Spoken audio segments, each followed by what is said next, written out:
दोस्तों, क्या आपको मालूम है कि नीम का तेल किस तरह से बनाया जाता है।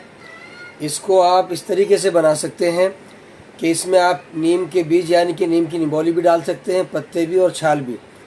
और ये खाली नीम के बीजों से भी बनाया जाता है, लेकिन अगर आप तीनों चीज़ डालकर बनाएंगे तो बहुत ज़्यादा पावरफुल ये बन जाता है।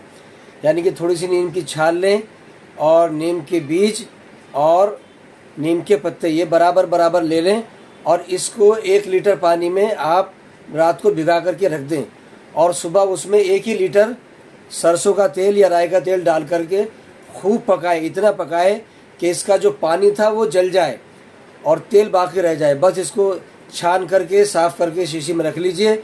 ये बहुत ज़्यादा फ़ायदेमंद है दांत के लिए, खुजली के लिए, जो चमड़ी के रोग होते हैं उनके लिए, और ये बवासीरी मस्सों पर भी आप लगा सकते हैं, उनके लिए बहुत ही ज़्यादा फ़ायदेमंद है।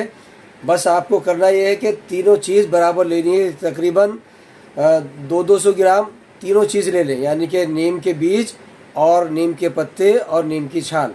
इनको मोटा मोटा कूट लें। उसके बाद इसको रात को पानी में भिगो दें। पानी में भिगोने के बाद में सुबह में तेल डालकर 1 लीटर इसमें खूब पकाएं। जब ये खूब पकता पकता पानी जल जाए, खुश्क हो जाए और तेल बाकी रह जाए, इसको छान कर रख लीजिए। बहुत उम्दा चीज़ है, बहुत फ़ायदेमंद है। अगर वीडियो पसंद आई है तो लाइक और शेयर ज़रूर